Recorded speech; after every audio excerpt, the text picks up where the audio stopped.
Buen día, mi nombre es Jenny Concepción Villela Valencia. Soy del grupo 613 de Probabilidad Estadística 2 y este es mi video resumen de la semana número 13, 14 y 15 sobre la distribución normal. Y bueno, a continuación pasaremos con las preguntas. La primera pregunta es, ¿qué es la distribución normal? Bueno, la distribución normal es un modelo teórico capaz de aproximar satisfactoriamente el valor de una variable aleatoria a una situación ideal. Se dice que muchos fenómenos se distribuyen normalmente. Esto significa que si uno forma al azar un número suficientemente grande de casos y construye un polígono de frecuencias con alguna variable continua, como por ejemplo el peso, la talla o la temperatura, se obtendrá una curva de características particulares. Y eso es lo que llamamos distribución normal, que es la base del análisis estadístico, ya que en ella se sustentan casi todas las inferencias estadísticas. Bueno, la función de densidad de probabilidad para la variable aleatoria continua fue descubierta por Carl Gauss al estudiar el comportamiento de los procesos aleatorios. Es ampliamente utilizada en estadística y en teoría de las probabilidades. Esta función, también conocida como distribución normal, tiene la forma de una campana. Por este motivo también es conocida como la campana de Gauss. Sus características son que es una distribución simétrica, que en el centro de la curva se encuentra la media, la mediana y la moda. Es asintótica y esto quiere decir que sus extremos nunca tocan el eje horizontal. El área total bajo la curva representa el 100% de los casos. Y que los elementos centrales del modelo son la media y la varianza. Esta distribución es un modelo matemático que permite determinar probabilidades de ocurrencia para distintos valores de la variable. Pregunta número 2. ¿Para qué sirve la distribución normal? Bueno, la distribución normal sirve para conocer la probabilidad de encontrar un valor de la variable que sea igual o inferior a un cierto valor x imaginario, conociendo la media, la desviación estándar y la varianza de un conjunto de datos, en sustituyéndolos en la función que describe el modelo. El cálculo resulta bastante complejo, pero afortunadamente existen tablas estandarizadas que nos permiten eludir este procedimiento. Su aplicación más importante es que en la gráfica, el área sombreada corresponde a la probabilidad de encontrar un valor de la variable que sea igual o inferior a un valor dado. Esa probabilidad se determina usando una tabla estandarizada. Pregunta número 3. ¿Qué tipo de variables se pueden analizar con una distribución normal? Bueno, son las variables aleatorias, las continuas y las discretas.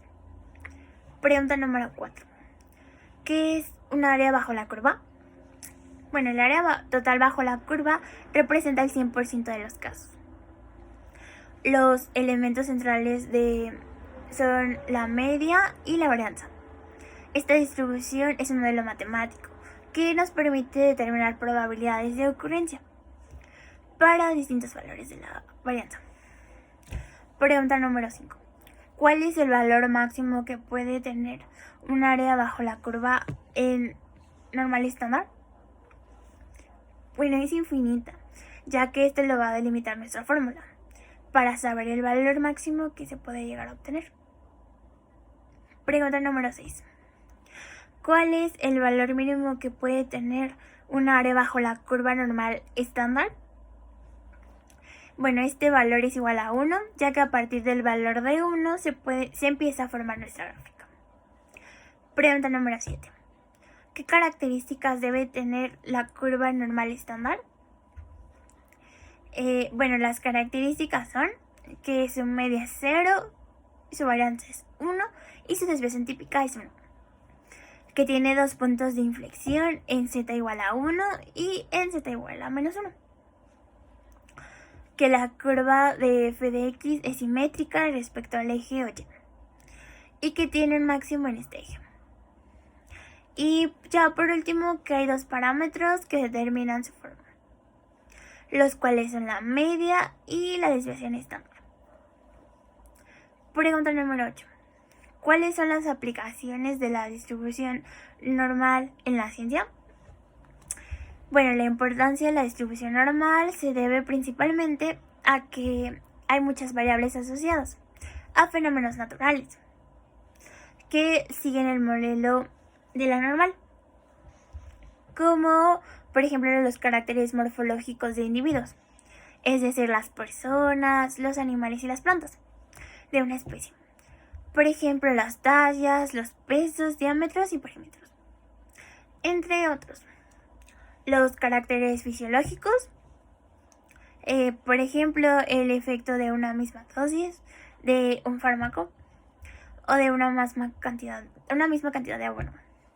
Los caracteres sociológicos, por ejemplo, el consumo de cierto producto por un mismo grupo de individuos o las puntuaciones de un examen. También los caracteres psicológicos, por ejemplo, el cociente intelectual o el grado de adaptación al medio. También los errores conectivos al medir ciertas magnitudes. O los valores estadísticos muestrales, como por ejemplo la media o en general cualquier característica que se obtenga como suma de muchos factores. Y bueno, la pregunta número 9 y la última, ¿qué es una campana de Gauss? Bueno, la campana de Gauss es un sistema que se emplea en estadística y en probabilidad. Se trata de una representación gráfica de la distribución normal de un conjunto de datos, los cuales se reparten en valores bajos, medios y altos, y crean un gráfico de forma campanada y simétrica. El punto máximo de la curva indica el promedio y tiene dos puntos de inflexión simétricos, a la derecha y a la izquierda. Y bueno, esto ya sería todo. Muchas gracias por su atención.